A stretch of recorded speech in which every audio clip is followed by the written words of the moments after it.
재앙이 크고 오래고 질병이 중하고 오래일 것이라.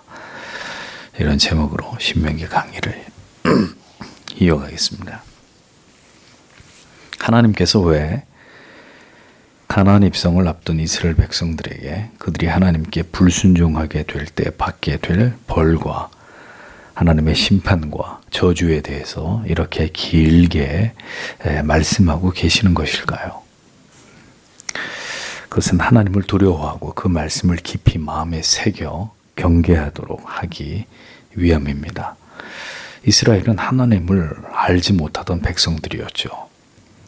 하나님에 대한 무지는 반드시 죄를 또 방종과 악을 낳게 되어 있습니다.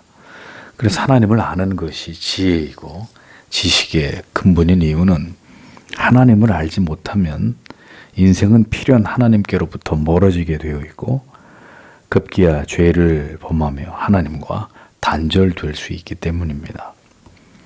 언제나 무지와 죄에 대한 경계와 그리고 하나님을 아는 올바른 그리고 분명한 지식은 우리의 갈 길을 제시해 주고 무엇이 하나님께 분명히 죄가 되는지 그리고 그 죄의 결과는 어떤 고통으로 우리에게 찾아오는지를 명백하게 깨닫게 해줍니다. 이것이 율법이 우리에게 주는 큰 유익이죠. 하나님을 알지 못할 때 신앙의 올바른 길을 새롭게 날마다 발견해 나가지 못할 때 우리는 우리가 알지 못하는 삶의 고통과 괴로움의 굴레에서 벗어나지 못하게 됩니다. 왜 계속 나에게 이런 고난이, 어려움이, 고통이 계속되느냐? 그 이유를 알지 못한 채 지루하게 인생을 살아가게 된다. 하나님을 모르게 되면 진리를 통해 하나님의 뜻을 바르게 깨닫고 그 바른 믿음의 길을 가지 않게 되면 교회 안에 있다 할지라도 그러한 삶에서 벗어나지 못한다는 것입니다. 그로 인해서 힘겹고 지치고 늘 눈물 나는 그 현실을 피할 수 없게 된다는 것입니다. 현실의 여러 어려움과 고통이 분명 모두 우리의 죄 때문은 아닙니다. 우리를 연단하시고 더 온전히 하나님만을 바라고 의지함으로 우리가 약할 때 그때 오히려 하나님을 더 간절히 바라고 갈망케 하심으로 하나님의 능력을 더 생생하게 경험하게 하시는 이런 섭리가 분명히 우리에게 찾아온 여러 어려움과 고통과 질병 속에 그것을 우리에게 주시는 하나님의 이유 속에 있을 수 있습니다. 고린도서 12장 10절에는 그러므로 내가 그리스도를 위하여 약한 것들과 능력과 궁핍과 핍박과 곤란을 기뻐하노니 이는 내가 약할 그때에 곧 강함이니라 이렇게 기록되어 있지 않습니까? 그러나 이 같은 하나님께서 주시는 연단은 우리의 믿음을 더욱 성숙해 하고 더 깊이 하나님의 사랑과 은혜를 경험하게 하는 유익이 있다는 거죠. 또한 이러한 시련과 괴로움은 우리가 하나님을 결연히 의지하고 신뢰하고 믿음의 길을 걸어갈 때 우리에게 주어지는 그런 여러 고난들이 바로 그런 목적 때문이다라는 것을 우리가 알게 됩니다. 그런데 그럼 다 우리에게 당하는 고통이 다 그런 차원의 것이냐? 아니라는 거죠. 이와 달리 우리가 하나님께로부터 멀어져서 거듭 불순종하고 죄악된 길로 행할 때 하나님이 주시는 징계로서의 고난이, 고통이 우리에게 또 찾아올 수 있다라는 것을 우리는 깊이 유념할 필요가 있습니다. 그리고 그 징계하심은 때때로 크고 작은 질병으로 우리에게 나타나기도 한다는 것입니다. 그러므로 모든 우리의 육체가 상하고 어떤 질병을 앓게 될 때 우리는 더욱더 겸비할 필요가 있습니다. 그리고 이러한 질병과 아픔을 주시는 그 하나님의 깊은 뜻과 섭리를 살피고 깊이 그것을 생각하는 계기가 되어야 한다는 거죠. 왜냐하면 이와 관련해서 성경이 우리에게 분명히 하고 계시는 말씀이 있기 때문입니다. 오늘의 본문을 보십시오. 58절 59절에 만일 내가 이 책에 기록되어 있는 이 율법의 모든 말씀들을 행하기 위해 이같이 영어롭게 되고 두렵게 된 그 이름을 내 하나님 여호와를 경외하기 위해 지키지 아니하면 그리고 여호와께서 너의 재앙들과 내 자손의 재앙들을 기이하게 만들 것이다. 재앙들이 크고 오래 지속될 것이다. 그리고 질병들이 악하고 오래 지속될 것이다. 이렇게 기록되어 있습니다. 자, 하나님께서 강조하신 것은 두 가지입니다. 하나는 율법의 모든 말씀을 지켜 행하라는 것이고, 또 하나는 하나님을 경외하라는 것입니다. 율법을 지켜 행하는 그 마음이 하나님을 향한 경외에서 비롯되어야 한다라는 점을 분명히 말씀하고 있습니다. 율법을 지킨다는 의미는 믿음으로 말미암아 구원받은 성도들에게 이게 뭘 의미하는 것일까요? 바로 하나님을 경외하는 삶의 내용을 증명하는 것입니다. 그러나 우리는 하나님의 율법을 모두 지킬 수가 없습니다. 그러므로 구약의 모든 성도들은 이 율법의 정죄로부터 언제나 자유로울 수가 없었습니다. 그래서 그들은 죄를 지을 때마다 하나님 앞으로 나아가서 속죄를 드리는 것으로 그 죄의 문제를 그때그때 해결할 수밖에 없었던 것이죠. 자, 그렇다면 신약시대 이후 율법을 지킨다는 의미와 그리고 구원받은 성도의 성화의 삶은 어떻게 설명될 수 있겠습니까? 율법을 지켜 구원을 얻게 됨이 아니라 율법을 지키며 살아가고자 하는 그 마음과 정신과 삶의 태도가 곧 하나님을 경외하고 있다는, 하나님을 영화롭게 하고 하나님을 기쁘시게 하고 있는 신자의 삶의 이유와 존재의 목적이 되는 것이고, 그것이 곧 성화를 이루어가는 삶의 방식, 삶의 핵심이라는 것을 성경은 우리에게 말씀하고 있는 것입니다. 율법을 통해서 우리는 죄가 무엇인가를 알게 되고, 우리가 하나님 앞에서 무엇을 행하고 무엇을 금해야 할지를 배우게 되는 것입니다. 율법 속에서 하나님의 성품을 확인할 수 있고, 하나님의 호불호를 배워서 성도가 이 세상을 살아가면서 거룩하고 경건한 삶을 살아갈 때 그 방법과 길을, 그 삶의 원리를 율법을 통해서 깨닫게 되는 것입니다. 하나님을 영화롭게 하고 하나님께 영광을 돌리는 성별되고 구별된 성도의 삶을 기록되어진 율법을 통해서 알아가게 되는 것이라는 거죠. 그렇기 때문에 율법을 정교하게 알아가지 못하는 자가 거룩한 삶으로 하나님을 영화롭게 하고 기쁘시게 하는 일이 가능합니까? 불가능합니까? 불가능하다는 거죠. 그러면 하나님의 말씀인 율법을 제대로 가르치는 것에 교회가 집중해야지.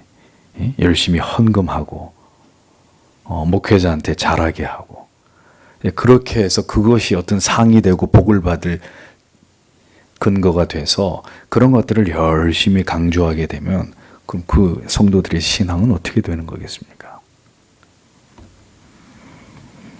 예수를 믿어 구원을 받았으니 율법은 이제 필요가 없고, 어떻게 살든 어떤 죄를 짓든 모두 주님이 다 용서해 주실 것이기 때문에 천국에 들어가는 것하고는 아무 문제가 될 게 없다. 이런 천박한 지식과 신앙은 마치 부모님에게서 태어난 자식이, 내가 부모에게서 태어났기 때문에 부모님 말씀 하나도 듣지 않고 내 마음대로 살아도 부모가 나를 버릴 거야, 어떻게 할 거야? 절대로 부모님이 나를 버릴 수 없어. 이렇게 믿고 지 멋대로 살아가는 폐륜적인 자식과 다를 바가 없는 거죠. 하나님을 신앙하는 것이 중요한 것이 아니라 그의 계명과 법을 지키면서 삶과 하나님을 두렵고 떨림으로 섬기고 지극히 하나님을 사랑하는 성도의 삶이 하나님을 신앙하는 것과 더불어 있을 때 그게 중요한 거라는 거죠. 근데 그것은 없는데 나 하나님 믿어, 나 예수 믿고 있어 라는 고백은 공허한 것이 될 수밖에 없는 겁니다. 행함이 없는 믿음은 죽은 믿음이라고 했기 때문에, 그러니까 경박하기 이를 데 없는 진리에 대해서 무지하고 어리석은 세속적인 삶으로 하나님의 영광을 가리우고 전혀 믿지 않는 자들과 구별되지 않는 삶을 살아가는 자가 있다면 그 사람 믿음은 거짓이고 그런 자가 받을 구원은 없는 거라는 거예요. 그러므로 구원을 받은 자는 성령이 그 안에서 계속 하나님의 말씀으로 진리로 충만케 하고 진리를 깨닫게 함으로 그가 먹든지 마시든지 무엇을 하든지 하나님의 영광을 위해 살도록 도우십니다. 도우신다고요. 그의 지정의를 도우신단 말이죠. 변화시켜 가시고 교정해 가시고 더 주님을 닮아가도록, 하나님을 뜨겁게 사랑하도록 그를 그냥 내버려 두지 않고 간섭하시고 그의 삶을 하나님이 이렇게 만들어 가신단 말이에요. 예수 믿었으니까 구원은 따놓은 당상이고 세상에서 즐겁고 재미나고 신바람나게 살다가 천국 가면 그만이다. 그렇게 내버려 두지 않는다고요. 신앙은 그런 게 아니란 말입니다. 그렇게 하나님께서 끊임없이 우리를 변화시켜 가시고 교정하시면서 고난을 통해서든 어떤 역경을 통해서든 우리를 빚어서 하나님 영광을 위해 살아가도록 만드는, 그게 성화란 말이죠. 성숙한 그리스도인의 신앙의 모습이 되는 것입니다. 그것이 하나님의 자녀들에게 하나님이 요구하시는 삶임을 성경이 우리에게 가르쳐주고 있는 거죠. 물론 우리는 그렇게 거룩한 성도의 삶을 지향하면서 살아가는 가운데서도 죄를 범합니다. 그런 자의 죄의 넘어짐은 회개를 통해서 언제든 신속하게 회복되는 게 그렇게 어려운 일이 아니에요. 왜? 하나님은 그 사람의 중심을 아시기 때문입니다. 그러나 그러한 중심이 없는 자의 형식적이고 습관적인 신앙은 열렬함도, 감사와 기쁨도, 신앙의 어떤 은총도 은혜도 결코 경험할 수 없는 그냥 메마르고 척박한 그런 상태가 지속될 수밖에 없다라는 것을 잊지 말아야 되는 거죠. 그러니까 관념적으로만 아는 믿음, 차갑기 이를 데 없고 그냥 형식만, 테두리 안에만 있을 뿐이지 알맹이가 없는, 그러니까 그런 신앙의 삶이 지루하게 반복되는 거예요. 이렇게 하나님께서 무엇을 원하시는지를 알지 못하고 거듭 무지와 죄와 불순종으로 일관할 때 하나님께서 그 백성들을 다루시는 방식은 그들이 하나님께, 하나님의 말씀에 더 집중하도록 하나님의 뜻을 깨닫게 하시는 것입니다. 건성으로 보고 듣는 게 아니라 온 마음으로 하나님을 향하고 그 계명에 귀를 기울이고 그 안에 담긴 하나님의 마음을 깨닫고 그 뜻대로 살고자 마음의 결을 다듬는 이런 일을 하나님이 이루어 가신단 말이죠. 자, 이제 그렇게 하실 때 하나님께서 그 백성들에게 종종 진노의 채찍으로 하나님이 재앙으로 그들을 엄습하시는데, 그렇게 찾아오게 된 재앙이 긴 시간 계속되고 무엇보다 그러한 하나님의 뜻이 있어 발생하게 된 그 질병이 중하고 역시 오랜 시간 지속되는 일들을 때때로 하나님이 그 백성들에게 경험하게 하신다는 거죠. 재앙이 일어나고 병에 걸린단 말이에요. 근데 그 상태가 길어진다고요. 그렇게 하시는 이유는 다시 한번 말씀드리지만 그들이 하나님께서 주신 모든 계명과 율례와 법들을 통해서 자기 자신들을 살피면서 그동안 한없이 하나님을 가볍게 여기면서 하나님이 아닌, 예수를 믿어도 하나님을 아는 것에는 관심이 없고 하나님을 빙자해서 어떻게 하면 이 땅에서 편안하고 잘 되고 형통하고 복을 받는 여기에만 관심을 가지고 자신의 쾌락과 즐거움을 쫓아서 우상을 숭배하면서 그렇게 불순종하는 삶을 살아온 모든 날들을 총체적으로 하나님이 돌아보게 하기 위해서 재앙 같은 날을 주시는 거예요. 그리고 육신의 질병의 고통을 주신단 말이죠. 질병의 고통, 숨이 막히는 재앙적인 현실, 그 혹독한 고통으로 우리 인생을 몰아넣으시고 우리가 추구하던 모든 헛된 계획들을 가로막으시고 우리가 도모하던 모든 육적인 것들을 멈춰 세우신 채로 그 고통과 괴로움 속에서 우리가 하나님께 온전히 집중하기를 하나님이 원하신다는 거죠. 그래서 질병과 재앙, 이건 뭡니까? 분명히 하나님의 막으심이에요. 막으심. 그리고 하나님이 자기 백성들에게 찾아오심이에요. 찾아오심. 하나님의 찾으심이라고. 그를 이제 그만 그렇게 살면 안 돼. 이제는 네가 바뀌어야 될 시점이야. 하나님의 찾으심이 재앙적인 현실로, 육체의 질병으로 우리에게 찾아올 수 있다는 겁니다. 그런 일들이 우리 인생에 찾아올 때 더 간절히 은혜의 방편을 붙들고 하나님께로 나아가야 한다는 것입니다. 부디 그 고통 속에서 우리를 고치고 새롭게 해 주시기를 성도는 앙모해야 된다는 거죠. 자, 그런데 오늘 성경에서도 말씀하죠. 문제는 이 재앙과 질병이 우리가 생각한 것보다 훨씬 더 오래될 수 있다는 것입니다. 재앙이 크고 오래되고 질병이 중하고 오래될 것이다. 이렇게 성경이 기록되어 있잖아요. 자, 왜 재앙이 작지 않고 또 쉬 물러가지 않고 질병이 비교적 가볍고 속히 치료되지 않느냐. 왜 그럴까요? 우리는 참 아둔하단 말입니다. 더디 깨닫는다고요. 속히 돌이키지도 않아요. 응? 질병이나 재앙적인 어려움에 대해서 진지하게 반응하지 않는다고요. 인간의 어리석음이 여기 있는 것입니다. 그러니까 하나님을 그렇게 경외하고 사랑하는 사람은 조금만 늘 하나님의 낯을 구하고 하나님의 의중을 살피기 때문에 뭔가 조금만 잘못돼도 금방 알아채요. 경건한 사람들은 내가 하나님의 마음을 아프시겠구나. 나의 이런 지금 마음과 생각과 행위와 감정이 하나님의 뜻을 거스리는구나. 즉시 깨닫는다고요. 작은 문제 앞에서 크게 반응한다고. 나의 작은 죄에 대해서 굉장히 중요하게 그것을 아주 크게 여기면서 진지하게 반응하는 것이고, 하나님과 멀어져 있는 사람은 큰 죄를 짓고 있는데도 미동조차 하지 않는, 깨닫지 못하는, 마음이 움직이질 않는다고요. 그걸 중요하게 여기질 않는 거예요. 대면대면하게 생각하는 거죠. 그러니 하나님이 경건한 사람에게는 이 정도의 강도로 하나님이 치신다면, 그렇지 않은 사람에게는 그렇게 하나님이 치실 수밖에 없는 거죠. 속히 돌이키지 않기 때문에, 그 질병이나 재앙적인 어려움에 대해서 그가 진지하게 하나님 앞에서 반응하지 않기 때문입니다. 여전히 하나님께 집중하지 않고 이 되어진 모든 일들에 대해서 이것이 하나님께로부터 말미암은 것이라는 두려움을 갖기보다는 이러다 말겠지 이러다 지나가겠지 계속 그러겠나? 이러다 말겠지? 이렇게 가볍게 여긴 채로 하나님이 원하시는 만큼 간절하지도 절박하지도 진지하게 하나님을 찾지도 않기 때문에 재앙도 질병도 길어지는 것입니다.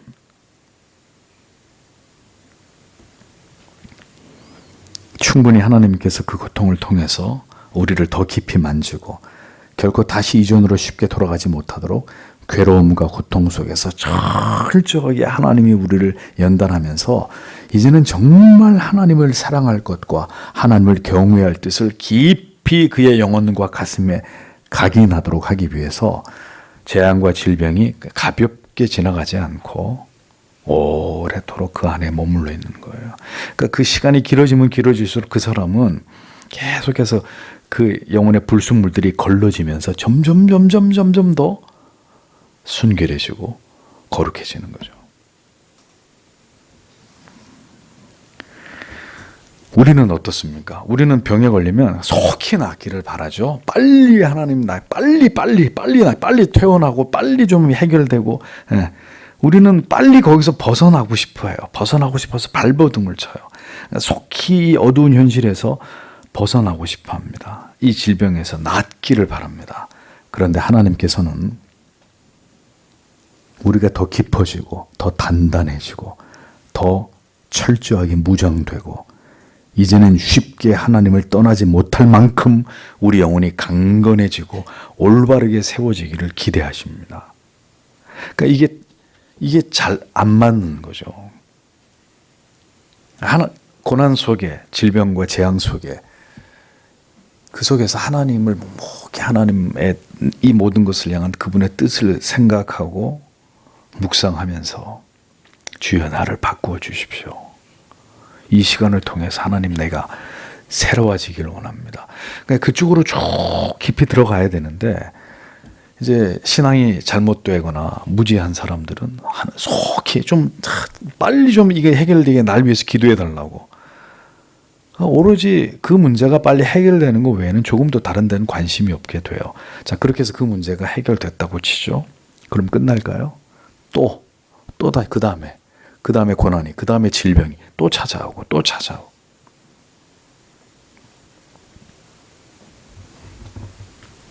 질병이 오래되는 것은 하나님이 원하시는 모습으로 지금 우리가 변화되어 가고 있지 않기 때문입니다.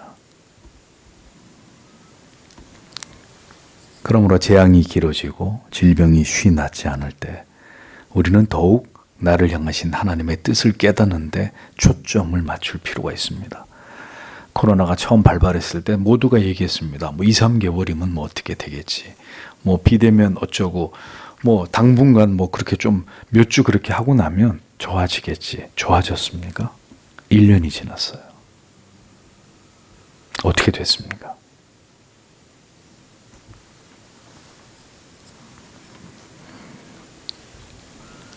결국 하나님이 우리를 교정시키시고 회개시키시고 새롭게 하시기 위해서 우리에게 질병과 재앙을 주시고 그 문제를 하나님의 뜻이 이루어질 때까지 오랜 시간 동안 집요하게 다루신다는 걸 알아야 한단 말이죠. 그렇게 가볍게 생각할 문제들이 아니라는 거죠. 언제나 이렇게 피할 구멍을 찾고 쉽게 빠져나갈 길만 찾아가지고 미꾸라지처럼 이렇게 대응하는 것은 하나님의 뜻을 모르는 것입니다. 하나님이 어떤 분인지를 전혀 모르고 그저 인간의 생각으로만 어떻게 해서든지 이것을 좀 피해가고 살 길을 도모하려고 하는 쪽으로만 얄팍하게 생각하는 것일 뿐이지 더 깊은 하나님의 뜻을 아는 것은 아니란 말입니다.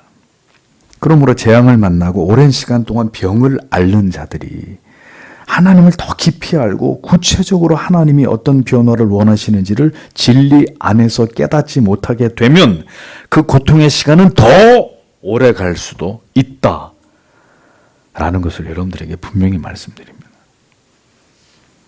그러니까 그런 사인이 나한테 올 때는 촉각을 곤두세우고 하나님 낫게 해주세요가 답이 아니라 주님 더 내 안에 감춰진 더 깊은 어두움을 보게 해주십시오. 무엇을 하나님이 나에게 원하시는지를 깨닫게 해주십시오. 그래서 수술대 위에 올라가서 제대로 수술을 받으셔야죠. 재발되지 않으려면.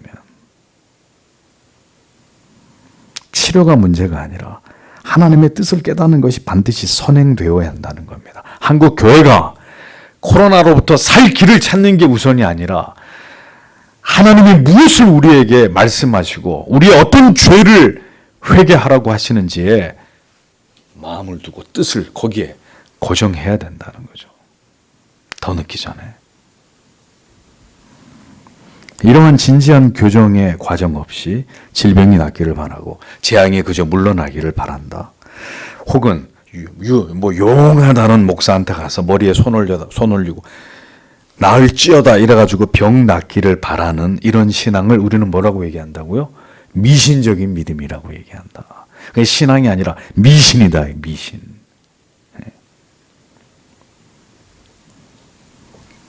하나님께서 이 질병을 통한 재앙에 대해서 어떻게 더 자세히 말씀하시는지를 보십시오. 60절에서 61절. 그리고 내가 두려워했던 애굽의 모든 질병을 그가 그들 앞에 내게로 가져올 것이다. 그리고 그것들이 너에게 달라붙을 것이다. 그리고 또한 이 율법의 책에 결코 기록되어 있지 않은 모든 질병과 모든 재앙을 내가 멸망할 때까지 여호와께서 내 위에 내리실 것이다. 이렇게 적고 있습니다. 애굽의 모든 질병이란 하나님을 알지 못하는 유기된 자들에게나 내려지는 그런 질병까지도 모두 이스라엘 백성들 위에 부어지도록 할 것이다. 그러니까 이젠 차별이 없다는 거죠. 너희가 하나님을 버렸기 때문에 하나님도 이방인, 유대인, 택자, 불택자 차별 없이 유기된 자들에게 내리는 벌을 너희들한테도 내린다는 거예요. 그들에게 주는 질병을 너희들한테도 준다. 즉 하나님을 버릴 때 하나님도 그들을 이방인처럼 언약 밖의 백성처럼 간주하셔서 그들이 겪는 모든 고통까지도 차별 없이 이스라엘에게 부어지도록 하시겠다는 뜻입니다. 모든 질병이 하나님의 백성들에게도 발병하게 되고 심지어 하나님께서 말씀하시지 않으신 모든 질병과 재앙이 결국 이스라엘의 멸망에 이르기까지 하나님께로부터 그 백성에게 임하게 된다라고 말씀하고 있는 거예요. 하나님을 떠나서 불신앙의 길로 불순종하는 삶을 살아갈 때 그 삶은 저주와 고통으로 일그러지게 되는, 모든 질병으로 고통당하고 결국 멸망에 이르게 되는 결과를 낳을 뿐이다. 하나님이 분명하게 경고하셨습니다. 이렇게 하나님께서 지엄하신 경고로 하나님을 떠나지 말아라. 가나안에 들어가거든 절대로 하나님을 버리면 안 된다. 하나님의 모든 계명을 순종하라고 말씀하셨어도 성도 여러분, 이스라엘의 역사는 이러한 하나님의 경고의 말씀이 아무런 효력을 미치지 못했다는 것을 알 수 있습니다. 그들은 이 하나님의 모든 말씀을 비웃기라도 하듯이 가나안 땅에 들어가서 하나님이 하지 말라고 하는 그 길을 기어이 걸어가지 않습니까? 그러므로 인간의 노력으로 하나님의 말씀을 지켜 살아가거나 그것을 우리의 구원과 의를 이루어가는 것은 아무런 의미가 없다라는 것을 우리가 기억해야 합니다. 이것은 하나님께서 에덴 동산에서 처음 행위 언약을 세우셨을 때부터 그것이 깨어진 것을 통해서 증명된 바예요. 그러니까 처음에 인간부터 그렇게 할 수 있는 능력이 없다라는 사실을 창세기가 우리에게 보여주는 거죠. 그러므로 이 같은 질병과 재앙과 저주의 끝은 결국 멸망이고 영벌이라는 것을 우리는 분명히 알아야 합니다. 그러니까 율법에 하신 말씀으로만 보면 인간의 모든 결론은 지옥이에요. 전부 다 멸망이라고요. 여기서 단 한 명도 예외가 될 수 없는 거죠. 인간의 노력과 행위로는 절대로 우리를 구원하거나 우리를 의롭게 만들거나 우리 상태를 더 낫게 할 방법이 없고, 오직 예수 그리스도의 십자가와 그리고 오늘도 성령께서 우리에게 공급해 주시는 오직 그 은혜로 말미암아 우리가 살아갈 뿐인 것을 우리에게 분명하게 기억하게 하시는 것입니다. 무엇이? 율법이, 이 율법의 지엄함이. 그러나 이러한 말씀의 의미가, 그러니 우리가 율법 폐기론이나 반율법주의자나 혹은 쉬운 구원에 경도되어서 그렇게 살아도 좋다는 의미냐? 절대로 그런 의미가 아닌 거죠. 서두에 말씀드린 대로 주의 명령과 율례를 따라 율법을 준수하며 살아가기 위해 우리가 불완전할지라도 평생을 노력해야 되는 이유는 그것이 하나님의 영광을 드러내는 성도의 이 땅에서의 구별된 삶의 내용과 빛과 소금된 신앙의 태도와 자세이기 때문인 거죠.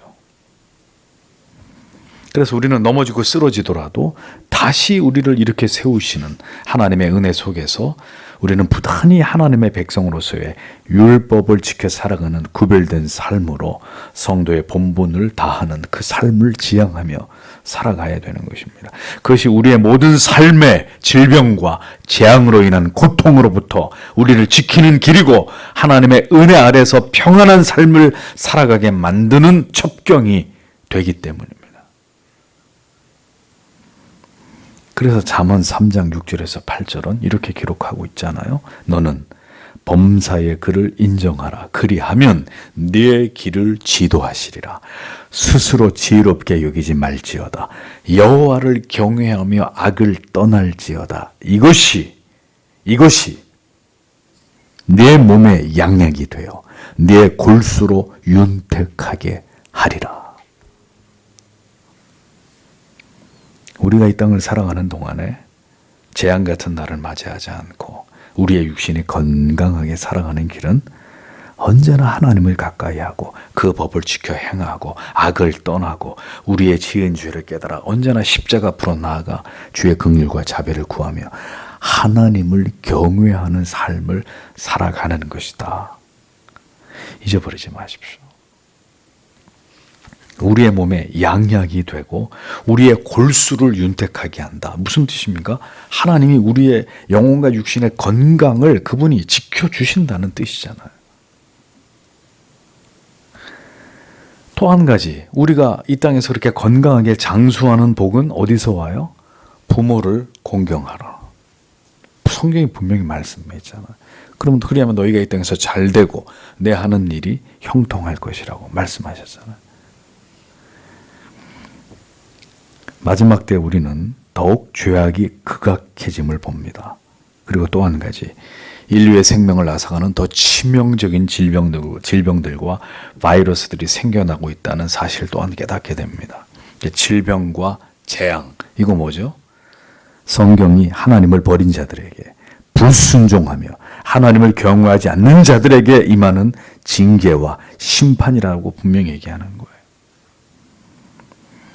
우리를 질병에, 병상에 던져서라도 우리 영혼은 구원으로 인도하고자 하심이 하나님의 뜻이기 때문에 하나님이 자기 백성을 치시는 겁니다. 그들에게 재앙을 주는, 그들에게 질병의 고통을 주시는 거예요. 그러므로 우리에게 닥치는 모든 질병과 재앙은 우리를 돌이키게 하시고 우리의 죄를 깨닫게 하시고 하나님께로 돌아오게 만드는 하나님의 최후의 은혜의 방편이다 라는 것을 기억해야 되는 것입니다.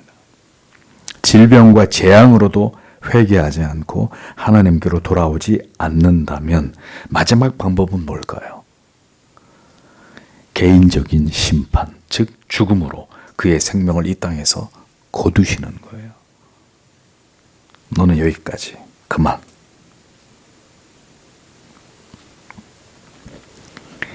하나님을 지극히 사랑하고 경외했던 사람들 가운데서도 넘치는 육체의 질병으로 고통을 당하면서 인생을 지나갔던 사람들이 많이 있습니다. 자, 그런 경우는 하나님의 능력이 그들에게 머물도록 하기 위함이고 겸손히 주가 주신 사명을 끝까지 잘 완수하기 위함이고 그 사명을 더 능력 있게 감당하기 위함이죠. 사도 바울 같은 사람을 보십시오. 켈빈 같은 사람. 그러나 다시 얘기합니다. 그런 경우가 아닌 죄와 불순종과 게으름과 음란함과 세상을 사랑함과 쾌락과 탐욕에서 우리를 떼어놓기 위해서 주시는 육체의 질병과 고난은 우리가 반드시 그 이유를 깨달아서 더 진지함으로 하나님을 찾고 신앙의 전반을 돌아보아서 하나님께로 돌이키지 않으면 안 되는 그 중요한 사인이라는 것을 기억하셔야 합니다. 하나님의 중요한 사인이라는 걸. 하나님의 목표는 오늘도 하나님의 자녀들이 세상이 아닌 그리고 사람이 아닌 하나님만을 사랑하고 경외하고 그 하나님의 나라를 소망하면서 하나님과 친밀해지는 것입니다. 이게 하나님의 목표입니다. 거룩한 삶으로 하나님께 영광을 돌리며 그 이름을 높이고 하나님만으로 인해서 즐거워하는 삶을 살아가게 하는, 거기에 하나님의 모든 뜻이 우리에게 이 하나님의 뜻이 임하고 있단 말이죠. 그것을 위해서, 바로 그 목적을 위해서 오늘도 하나님은 모든 것을 사용하실 수 있어요. 성도 여러분, 잊어버리지 마세요. 우리를 향한 하나님의 그 분명한 목적을 이루기 위해서 모든 것을 그분은 사용하실 수 있어요. 모든 일들이 우리들에게 일어나게 하실 수 있어요. 근데 우리의 기도는 절대로 내 인생에 그런 일이 일어나면 안 됩니다, 하나님. 이렇게 기도하죠. 하나님은 모든 걸 하실, 그 거룩한 뜻을 우리 안에서, 자기 백성들 안에서 이루시려고 한다면 모든 걸 다 사용할 수 있어요. 모든 걸. 암에 걸릴 수도 있고 우리의 사랑하는 사람을 잃어버릴 수도 있어요. 사업이 망할 수도 있고 나 혼자 왕따를 당하는 일을 당할 수도 있어요. 처절하게 배신당하고 모욕당하고 수치를 느끼는 일도 당할 수 있어요.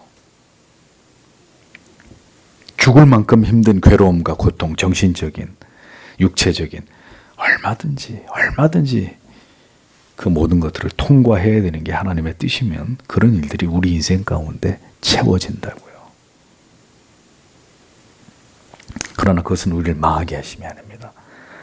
하나님은 선하신 아버지십니다. 채찍으로 쳐서라도 우리를 반드시 바른 길로 행하도록 이끄시는 하나님이십니다. 그러나 그 일을 우리의 노력과 의지에만 맡겨주신 것이 아니라 아들의 대속하심으로 그것을 완성하게 하시고 그를 믿고 의지하는 그 믿음으로 주님을 의지하면서 그 주의 길을 걸어가게 하시는 것입니다. 넘어지고 쓰러지더라도 이미 주가 이루신 그 승리의 길을 계속해서 주님을 바라보고 나를 바라보는 게 아니라 그리스도를 바라보고 걸어가게 하시는 것입니다. 그러므로 성도 여러분, 더욱 진지하게 주님을 섬기십시오. 하나님을 힘써 알고 그 법 아래 거하고 하나님을 경외하고 사랑하는 삶을 살아가십시오. 그것이 이 땅에서 우리의 삶을 안연하고 평화롭게 건강하게 유지할 수 있는 길입니다. 주께서 부디 우리를 그 길로 인도해 주시고 우리로 하여금 순종하게 해주시기를. 그러나 우리가 무지하고 연약하여 하나님이 사랑의 매로 우리를 다스릴 때도 그 괴로움과 고통 속에조차도 낭망하거나 포기하지 않고 그 선하신 하나님의 뜻이 오늘도 나에게 임하고 있다는 사실을 붙들고 그 괴로움과 고통의 시간조차도 하나님의 사랑에 기대어서 넉넉히 지나갈 수 있는, 그래서 우리가 더 그리스도를 닮아 아름다워지는 신앙의 진보를 나타내는 계기로 삼도록 하나님께서 그런 지식과 믿음으로 우리를 붙드셔서 믿음으로 그 모든 길을 걸어가도록 하나님께서 지도하시고 이끌어 주시기를 오늘도 주님 앞에 기도하고 돌아가는 우리가 되기를 원합니다. 기도하겠습니다.